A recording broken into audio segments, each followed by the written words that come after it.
Olá, meu nome é Keila Rodrigues, eu sou mestranda pelo ProMUSP, que é o Programa de Mudança Social e Participação Política da IACH, USP Campus Leste, e também pesquisadora do GEPOM, que é o Grupo de Pesquisa e Estudos em História Oral e Memória, na mesma universidade, orientado pela professora Valéria Barbosa de Magalhães.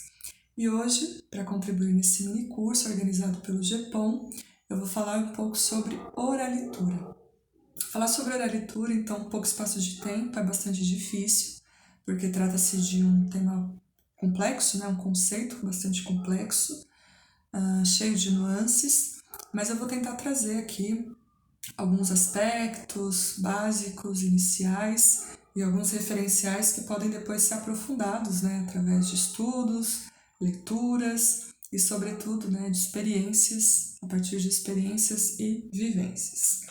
Eu começo dizendo que o termo oralitura, ele passa a ser abordado enquanto conceito teórico a partir do início da década de 70, mas enquanto prática, né, ele é anterior a isso. Assim como diversos outros conceitos que adentram o campo teórico, o campo acadêmico, né, e se tornam um conceito a ser estudado, a ser debatido, mas o que na academia é conceito, muitas vezes e a teoria, né, muitas vezes é a vida de povos e comunidades. E oralitura está nesse campo também, né, da experiência vivida. Para falar desse conceito, eu disse que a gente tem registros aí a partir do início da década de 70, né, no campo teórico. Eu vou trazer uma referência, que é a professora Leda Maria Martins, autora desse livro aqui, ó, Afrografias da Memória, O Reinado do Rosário no Jatobá, que passa a discutir o termo, né, o conceito oralitura, a partir da década de 80, no campo teórico, né? Mas a professora Leda, além de doutora em literatura comparada, poeta, ensaísta, escritora, professora, ela tem uma função muito importante na comunidade dela, lá em Minas Gerais, que é a de Rainha de Nossa Senhora das Mercês, do Reinado de Nossa Senhora do Rosário do Jatobá, em Belo Horizonte, né? Uma comunidade que tem como organização, né, experiência comunitária, os congados, né? A tradição dos congados, herança também, né, dessa diáspora, né, desse povo negro que chega pelo Atlântico e se espalha, né, em todo esse Brasil afora, e lá em Minas Gerais tem uma presença muito forte através da tradição do congado. Antes de falar propriamente de oralitura, eu vou ler um trecho de um outro texto da professora Leda, que chama-se Performances da Oralitura, Corpo, Lugar da Memória, que diz o seguinte: a textualidade dos povos africanos e indígenas, seus repertórios narrativos e poéticos, seus domínios de linguagem e modos de aprender e figurar o real deixados à margem, não ecoaram em nossas letras escritas. Então, quando a professora Leda vai falar sobre oralitura, ela vai trazer exatamente essa ausência de eco, né, desses repertórios narrativos poéticos, né, e desses domínios de linguagem e modos de aprender o real, que ela fala aqui enquanto textualidade de povos africanos e indígenas, né, e que não necessariamente se apresentam nessa grafia alfabética, né, que a gente conhece, tão referenciada pelo Ocidente, né? Ou por uma tradição europeia. A gente tem uma herança, né, dos arquivos textuais como lugar de história, de narrativa, de memória, e quando a professora Leda traz a oralitura como uma categoria ou como um conceito, ela vai discutir outros ambientes de memória para além do texto escrito, né? Para além dessa grafia alfabética que a gente visualiza quando lê um texto, né? Mas outros ambientes que também narram, que também contam e que também reconstituem experiências. Então, quando a professora Leda Maria Martins fala de oralitura, antes ela faz uma uma discussão, né, sobre oralidade e escrita, porque ela vai dizer que essa dicotomia, né, essa separação ou hierarquização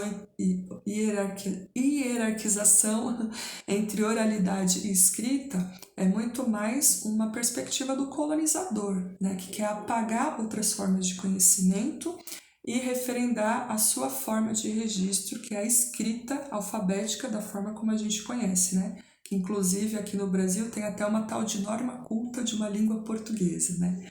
Então é uma discussão que é linguística e também é histórica e política, né?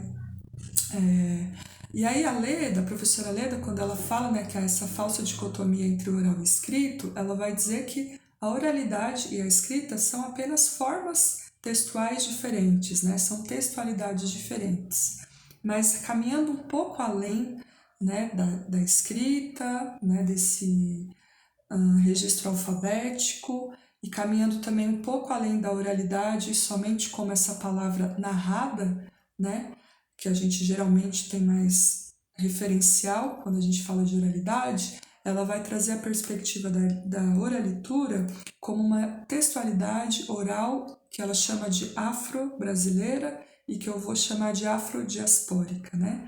Que é uma textualidade que se apresenta não só pela palavra proferida, mas também por outros aspectos narrativos de composição dessa possibilidade de narrar, né? Que ela vai chamar de oralitura, que está ligada à gestualidade, à musicalidade, à visualidade, às sonoridades, né? Então, é um corpo que imigra, né? Um corpo que atravessa o Atlântico e junto com esse corpo, a sua corporeidade também atravessa. E a sua corporeidade, ela se apresenta de forma performática, que também é um outro conceito que ela discute de forma aprofundada e que eu nem vou usar a falar aqui, mas que basicamente vai apresentar, né, essa narrativa nessa performance que religa todos esses elementos, né, que ela até chama de um nome interessante, que são esses adereços, né, que compõem essa oralitura, né? Então é um corpo que ao mesmo tempo que canta, também conta, né? E conta não só pela palavra, mas conta também pelo gesto. E como que esse gesto ele está repleto de memória, né? Dessa memória que vem de uma ancestralidade, que vem de uma vivência anterior, né? E que dentro dessas tradições afrodiaspóricas, como o Congado, por exemplo, que é de onde ela pertence e faz essa fala, né? Compõe a possibilidade, né, de reterritorializar o seu povo e as suas experiências e as suas visões de mundo, as suas filosofias de vida, cosmovisões, né, percepções da realidade, e não só num campo de uma memória petrificada, que carrega um passado e que narra esse passado, mas que ao mesmo tempo se apresenta como presente, né, como contínuo, como parte. Tanto que ela vai dizer que essa performance da oralitura não é apenas uma narrativa do passado a partir desses elementos corporais, orais, sonoros, visuais, né? Mas também é uma construção dessa narrativa no momento presente, né? Ela vai pensar essa tradição, que é uma tradição que vem de longe, mas que também é um movimento que se constitui no tempo presente. Então, basicamente, em linhas gerais, né, a oralitura ela carrega uma narrativa que está para além dos textos escritos, né, que está além desse referencial de registro, né, ou de história, ou de memória, muito cultuado pelo Ocidente, né, até a escrita como instrumento de poder, como negação de outras histórias, né, como delimitador de saberes, né? Quem conhece ou quem desconhece, quem fala certo ou quem fala errado, né? Tudo tem a ver com essa norma dessa escrita, né? Que está presa ali no texto, né? E que a Leda propõe que se solte, né? Não que se solte, mas que se escute também e se perceba também essa narrativa e essa memória a partir de outros referenciais que não só os textuais, e não abandonando o texto, já que ela fala também, desculpa, já que ela fala também que não há hierarquias, né? Que a ideia não é pensar hierarquias entre texto e oralidade, e aí ela apresenta a oralitura, né? Mas pensar em possibilidades de textualidades, porque quando a gente pensa em possibilidades de textualidades, em pluralidade de narrativas, em certa medida a gente também vai falar sobre, a gente passa a falar também sobre pluralidade de povos e cosmovisões, né? De mundo e mundos, né? De outros mundos. E aí, por fim, correndo aqui nas oralituras, eu vou ler um outro trecho desse texto da professora Leda Maria Martins, Performances, Corpo como Lugar da Memória, que eu acho que também fundamenta bastante essa percepção.